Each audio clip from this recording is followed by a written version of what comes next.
Hello everyone, welcome back in our channel. दोस्तों, आप सभी का स्वागत है। मैं हूं कपिल। तो दोस्तों, आज से हम एक न्यू प्लेलिस्ट शुरू करने जा रहे हैं क्लास 10th के स्टूडेंट्स के लिए। मैथ के आपको डेली ऐसे ही इंपॉर्टेंट क्वेश्चंस आपको चैप्टर वाइज आपको मिलते रहेंगे। तो न्यू जो सिलेबस आया है आपका, न्यू जो एडिशन है, जिसमें क्या हुआ, काफ़ी कम सिलेबस आपका रह गया बच्चों। देखो, ओल्ड सिलेबस में आप टिक भी कर सकते हो। मेरा मानना है कम से कम आप एक मैथ की न्यू बुक तो ले ही आई, जिसमें क्या है, सारे जो चैप्टर कट चुके, जितना पार्ट निकल चुका है मैथ में से, वो सारा यहाँ पे आपका न्यू एडिशन में है। नहीं, बिल्कुल एकदम नए तरीके से यहाँ पे बुक आपकी छपी हुई है। तो वो बुक मेरे पास यहाँ पर है। तो आप भी मार्केट से जाके परचेज को कर सकते हो। तो देखिए, तो शुरू करते हैं। पहला चैप्टर आज इसमें बात करेंगे रियल नंबर्स की, जिसमें हम ओनली आज इस वीडियो में बेसिक आपको बताएंगे। देखो, चीज़ें रटनी नहीं है, मैं समझनी है, ठीक है। तो आज सिर्फ एक्सरसाइज 1.1 यानी कि चैप्टर रियल नंबर्स का हम देखेंगे, क्या बेसिक। ओके, तो चलिए शुरू करते हैं अपना सेशन। दोस्तों, अगर आप उससे पहले न्यू हो तो प्लीज़ चैनल को सब्सक्राइब करना बिल्कुल ना भूलें, और साथ साथ आप हमारे बेल आइकन को ना ऑन कर दीजिएगा, जिससे कि जो आने वाली वीडियो की नोटिफिकेशन है वो आपके पास सबसे पहले पहुंच जाए। जो भी आपका भाई बहन मित्र दोस्त जो भी आपके तैयारी कर रहे हैं, जो आपके बोर्ड एग्जाम आ गए हैं क्लास 10th में, तो आप उन लोगों तक पहुंचाइएगा अगर आपको हमारा सेशन पसंद आए तो, ठीक है। तो देखिए, यहाँ पे आपका बेसिक है। मैंने सारी डेफिनेशन से एक पेपर पे नोट कर ली है। आप चाहे उनका स्क्रीनशॉट ले, लेकिन आप नोट कर सकते हो। तो सीधे चलते हैं। जो मैंने यहाँ पे लिख रखे हैं, जिनकी हेल्प आपको इस चैप्टर में पढ़ने यहाँ पे वाली है। तो क्लास 10th का चैप्टर नंबर 1, जैसे मैंने बताया था, रियल नंबर।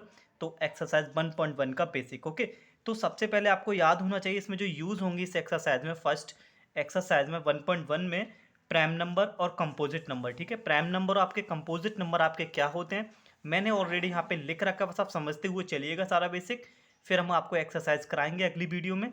तो प्राइम नंबर बच्चों आपके क्या होते हैं, ठीक है। कुछ लोगों को तो पता होगा, जिनको नहीं पता है तो आप समझ लीजिएगा, और जिनको आता है उनका रिवीजन यहाँ पे होने वाला है। The number has only two factor, one and itself. वो ऐसे नंबर जिनका सिर्फ दो ही फैक्टर होते हैं, या तो वो वन से कटते हैं या फिर खुद से कटते हैं, किसी और दूसरे नंबर से उनके फैक्टर नहीं होते। एग्जाम्पल के लिए आप समझ सकते हो, यहाँ पे टू हो गया, टू जो हो आपका सिर्फ टू से ही कट होगा और वन से कट होगा। थ्री आपका यहाँ पे जो थ्री है, सिर्फ आपका थ्री से कट होने वाला है और वन से। ऐसे वो नंबर जो सिर्फ खुद से ही कट होते हैं, ठीक है, उनको हम बोलते हैं प्राइम नंबर, ठीक है।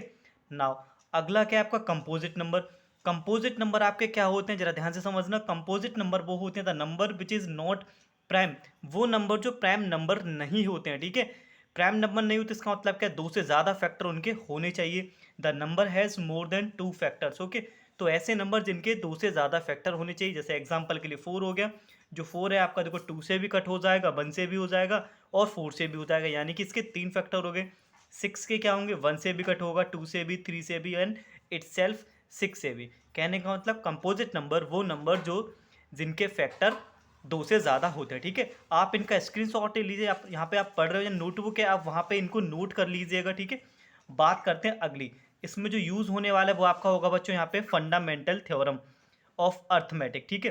तो देखिए, मैंने यहाँ पे इसकी डेफिनेशन नहीं लिखी है, मैंने एग्जाम्पल यहाँ पे लिख रखे हैं समझाने के लिए आपको। तो देखो, थ्योरम मैं आपको यहाँ पे दिखा दे रहा हूँ, आपकी थ्योरम 1.1 है आपकी बुक में। ओके, आप उसको वहाँ पे देख लीजिएगा। थ्योरम आपकी कहती है, every composite number can be express as a product of prime. ये कह रहा है कोई भी आपका एक कंपोजिट नंबर होता है, उसको हम किस में एक्सप्रेस कर सकते हैं, प्राइम फैक्टर्स में, ठीक है।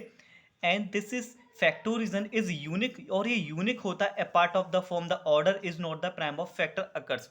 मतलब कहने का मतलब यहाँ पे बच्चों ये है, कोई भी आपका कंपोजिट नंबर होता है उसे हम प्राइम फैक्टोरिजन में लिख सकते हैं। ऑर्डर आपका मैटर नहीं करता है, उसकी जो वैल्यू होती है वो आपकी यूनिक होती है, ठीक है। मैंने यहाँ पे तीन एग्जांपल ले रखे हैं, जैसे कि सिंपल पहले बात करेंगे 18 की। 18 आपका कंपोजिट नंबर है। क्यों कंपोजिट नंबर है, क्योंकि ये वन से भी हो रहा है, टू से भी होगा, थ्री से भी होगा, नाइन से भी होगा। मतलब कंपोजिट नंबर तो आपको समझ आ गए होंगे। जब आप इनके फैक्टर करोगे, देखो आप टू से कट हुआ, थ्री से हुआ, थ्री से हुआ, ठीक है। तो हम 18 को क्या लिख सकते हैं, टू इंटू थ्री की पावर टू। टू और थ्री आपके यहाँ पे क्या है, प्राइम फैक्टर है, ठीक है। आपसे ये भी पूछा जा सकता है ऑब्जेक्टिव में, 18 के कितने प्राइम फैक्टर होंगे, आप बोलोगे दो। एक तो दो से कट हो सकता है और एक थ्री से हो सकता है, ठीक है। अब बात करते हैं फंडामेंटल थ्योरम, जिस पे हम चल रहे थे, ठीक है। फंडामेंटल थ्योरम आपकी कहती है, जो भी कंपोजिट नंबर है आप उसके प्राइम फैक्टर में ब्रेक कर लो। आपने किस में कर लिया, टू और थ्री में, ठीक है। थ्री का पावर टू है, ठीक है। आप चाहे इनके ऑर्डर बदल दो, चाहे थ्री का पावर टू आप आगे लिख दो, टू पीछे लिख दो, फिर भी इनका जो रिजल्ट है वो यूनिक रहेगा, यानी कि 18 ही रिजल्ट आएगा।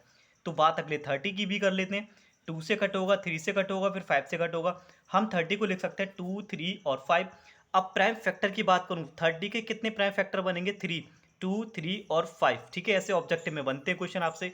अब देखो इसी की ऑर्डर इसका भी देख सकते हो, चाहे आप 5 को आगे लिख दो, 3 को पीछे कर दो, 2 को मिडिल में रख दो, कोई फर्क नहीं पड़ेगा। आपका जो रिजल्ट है वो आपका यूनिक यहाँ पे रहने वाला है। 96 एनसीईआरटी का ये एग्जाम्पल मैंने आप लिख रखा है।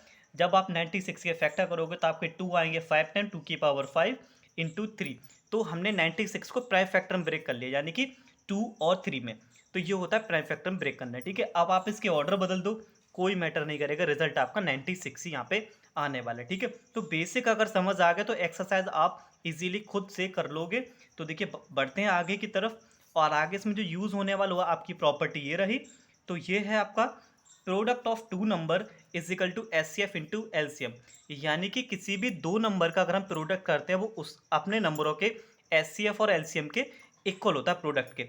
एग्जाम्पल मैंने आपकी बुक का ही लिया हुआ है, एचसीएफ ऑफ 6,20, यानी कि दो नंबर है आपके 6 और 20, इनका जो एचसीएफ है वो आपका 2 है, और आपको इन्हीं दोनों नंबर्स का आपको एलसीएम बताना है। ऐसे क्वेश्चन बोर्ड एग्जाम में ऑब्जेक्टिव में 1 मार्क्स में पूछे जाते हैं। तो फॉर्मूला वही, प्रोडक्ट ऑफ टू नंबर, दो नंबर आपके क्या है 6 और 20, इजिकल टू किसके होगा एचसीएफ इंटू एलसीएम। एचसीएफ इन दोनों नंबरों का 2 दे रखा है, आपको एलसीएम फाइंड करना है। फिर इजीली हम यहाँ से कंपेरिजन करके डिवाइड करके यहाँ से एलसीएम निकाल लेंगे। एलसीएम आपका आ गया 60। ओके, तो चलिए बात करते हैं एक लास्ट एक और इसमें जो बेसिक सा क्वेश्चन है जिसके ऊपर पूछे जाते हैं आपसे एग्जाम में क्वेश्चन। एंड आई होप आपको यहाँ पे सब कुछ समझ आ रहा होगा। अगर कोई भी डाउट है तो प्लीज़ आप हमें कमेंट बॉक्स में आप बता सकते हो, अदरवाइज आप वीडियो को वापस से प्ले करके समझ भी सकते हो। तो देखिए लास्ट आपकी आज की इस वीडियो में बेसिक में बात करेंगे एक और एग्जांपल, एक और कॉन्सेप्ट की। देखो आपने ये अगर कॉन्सेप्ट जो बेसिक में आपको समझ रहा हो, अगर ये कर लिया तो आप एक्सरसाइज खुद ही आप इटसेल्फ उसको सॉल्व कर सकते हो।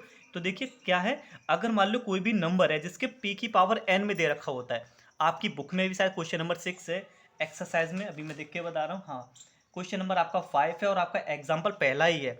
और ऐसे क्वेश्चन एग्जाम में इस बार भी जो हुआ था बोर्ड का एग्जाम, उसमें भी आपसे पूछा गया था और काफ़ी इंपॉर्टेंट क्वेश्चन है ये। जैसे मान लो कोई भी नंबर दे रखा है p की पावर n, एग्जाम्पल मैंने लिखा है 4 की power n and with the zero. आपसे वहाँ पे पूछा जाए कि आप बताइए क्या ये नंबर कभी जीरो के साथ फिनिश हो सकता है। तो आपको करना क्या, सबसे पहले इसकी देखो बेसिक मैंने यहाँ पे लिख दिया, नोट कर लीजिएगा, वैसे आपको जरूरत नहीं, मैं आपको समझा दे रहा हूँ यहाँ पे। देन देयर प्राइम फैक्टर, जो भी आपको वहाँ पे नंबर गिवन है, एग्जाम्पल के लिए 4 की पावर n, पहले आप इसके फैक्टर कर लो जो भी नंबर गिवन है, 6 हो, 8 हो, 12 हो, 4 हो। हमने यहाँ पे 4 यहाँ पे ले रखा है, ठीक है। 4 के आप फैक्टर करो 2 इंटू 2, तो हमने इसको प्राइम फैक्टर में ब्रेक करना है, 2 इंटू 2 यानी कि 2 की पावर 2। मतलब आप अगर आपको जो भी वहाँ पे नंबर दे रखा है, आपको सबसे पहले उसके फैक्टर करने हैं, और फैक्टर में आपको ध्यान रखना है कम से कम उसमें ना 2 और 5 का मल्टीपल बनना चाहिए। क्या इसमें 2 और 5 का मल्टीपल बन रहा है, हम किसी भी नंबर के प्राइम फैक्टर करें वो 2 और 5 में हो जाए, ठीक है, तब वो जीरो के साथ फिनिश हो सकता है। कम से कम उस नंबर में एक बार 2 और 5 आपका आना चाहिए। अब ये नहीं कि 2 आ जाए, दोनों ही एक साथ उस नंबर में आने चाहिए प्राइम फैक्टर में। यहाँ पे क्या हो रहा है, हम 4 के जब फैक्टर कर रहे हैं तो उसमें ओनली सिर्फ कितना आ रहा है, 2 आ रहा है। अगर यहाँ पे 5 आ जाता तो ये नंबर हमारा जीरो के साथ फिनिश हो सकता था, ठीक है। तो आप रिजल्ट में क्या लिखोगे, पहले फैक्टर करना है, एग्जाम में सेम ऐसे ही लिखना है, फैक्टर करना है, फिर आप रीजन दोगे prime factor of 4 is not in the form of 2 into 5 की पावर n, ये रीजन दे देना। और फिर आप बोल सकते हो सो 4 की power n can not be and with the zero. जो आपका नंबर है 4 की पावर n या फिर 6 की पावर है, आपके एग्जाम्पल में एक्सरसाइज में वो क्वेश्चन दे रखा है, एग्जाम में आपका 8 की पावर n से ज़्यादा पूछा गया था, तो 8 की पावर n की भी फैक्टर करेंगे तो 2 इंटू 2 इंटू 2 बनेगा, यानी कि 2 की पावर 3। तो ऐसे ही सिमिलर आपसे क्वेश्चन पूछे जाएंगे, तो आपको इसी तरीके से सॉल्व वहाँ पे करने हैं। तो अगली वीडियो में बच्चों में एक्सरसाइज को डिस्कस करेंगे। एंड आई होप आपको अगर बेसिक समझ आ गया है तो आप बिलीव करिए एक्सरसाइज में कोई भी आपको प्रॉब्लम नहीं आने वाली है। तो हमारे साथ बने रहिए, आपको डेली ही आपको ऐसे ही क्लास 10th की वीडियोज़ आपको रेगुलर मिलती रहेंगी। तो चलिए मिलते हैं अगली वीडियो में अगली एक्सरसाइज के साथ, तब तक के लिए धन्यवाद, take care and wait for the next video.